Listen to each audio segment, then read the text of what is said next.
Hello guys, এই যে কাঠিগুলো দেখে কি মনে হয় আপনার কাছে? কালার করা, কাউকে আঘাত করার জন্য না। চলে আসুন আমরা দেখব এই কাঠিগুলো দিয়ে কি করা হয়। এদিকে দাঁড়িয়ে আছে ছোট্ট খোকা সোনামণিরা, দেখেন এক্ষুনি তারা দৌড় দিবে। কেন? ওই কাঠিগুলো নিয়ে আসতে হবে সবার আগে। যে নিয়ে আসতে পারবেন সে সর্বপ্রথম হবেন। আসসালামু আলাইকুম প্রিয় দর্শক, চলুন আমরা আজকে স্কুল জীবনে ফিরে আসি। কারণ দেখতে পারবো এখানে আমরা নতুন কিছু খেলা। আসলে ছোট্ট খোকা সোনামণিরা পড়াশোনার ফাঁকে ফাঁকে একান্তই খেলা প্রয়োজন। কারণ খেলাধুলা যারা করবে তাদের শরীর স্বাস্থ্য সব দিকে ভালো থাকবে। শারীরিক সুস্থতার জন্য কিন্তু খেলার প্রয়োজন। তাই তো স্কুল থেকে তাদের শারীরিক চর্চার জন্যই শুরু হয়েছে বিভিন্ন রকমের খেলা। আর এই খেলায় অংশগ্রহণ করে জিতে নিচ্ছেন পুরস্কার। তাই তো আমরা দেখব কে এখানে হচ্ছেন সে সৌভাগ্যবান ব্যক্তি। কারণ খেলায় সবাই অংশগ্রহণ করে, কিন্তু সবাই কি আর সৌভাগ্যবান হতে পারে? না। তাই তো আমরা চলে যাব আজকে দেখব কারা কিভাবে খেলায় অংশগ্রহণ করে পুরস্কার জিতে নেন। তাই তাদের কত রকমের খেলা আছে সেগুলো দেখতে হলে পুরোটা ভিডিও দেখতে হবে।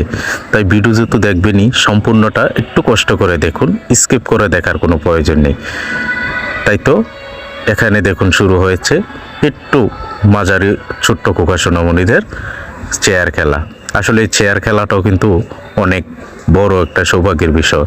কারণ চেয়ার থাকে, বসার সৌভাগ্য থাকে না।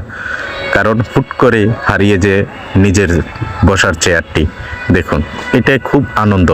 এখানে শেষ আছে আপনি 3টি চেয়ার, তার মধ্যে নির্ণয় হবে সৌভাগ্যবান ব্যক্তি ফার্স্ট, সেকেন্ড, থার্ড। দেখা যাক 4 জনের মধ্যে 3 জন কে টিকে।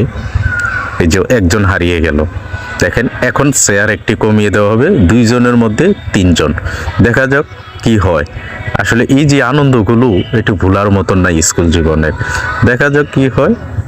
এই যে আপনারা দেখতে থাকুন, আসলে খুব আনন্দের একটা বিষয়। হারিয়ে যাবে একজনের চেয়ার, থাকবে 2 জন। দেখা যাক কি হচ্ছে এখানে। এই যে হারিয়ে গেছে একটি চেয়ারে 2 জন, তার মধ্যে যে বসবে সেই হবেন ফার্স্ট। দেখা যাক কে বসতে পারেন, সে ভাগ্যবান কি হয়। আসলে ভাগ্য অনেক বড় কিছু। দেখা যাক কে হয় সেই ভাগ্যবান ব্যক্তিটি এখানে চেয়ার খেলার মধ্যে কে বসতে পারে। বসে পড়লেন একটি ছোট্ট বোন আমার। মন খারাপের কিছু নেই, এটাই এমনটাই, খেলাটাই এমন, তাই এভাবে চলছে। এখন হচ্ছে আপনার মার্বেল খেলা। মুখে একটি চামচ থাকবে, চামচের মধ্যে একটি মার্বেল থাকবে। যে আগে হেঁটে যেতে পারবে সে হবে প্রথম। তাই তো হেঁটে যাচ্ছে, অনেকের মার্বেল পড়ে যাচ্ছে।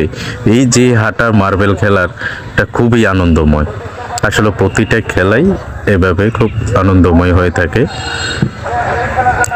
কারণ সবাই সর্বোচ্চ চেষ্টাটুকু করে ফার্স্ট হওয়ার লাগে, কিন্তু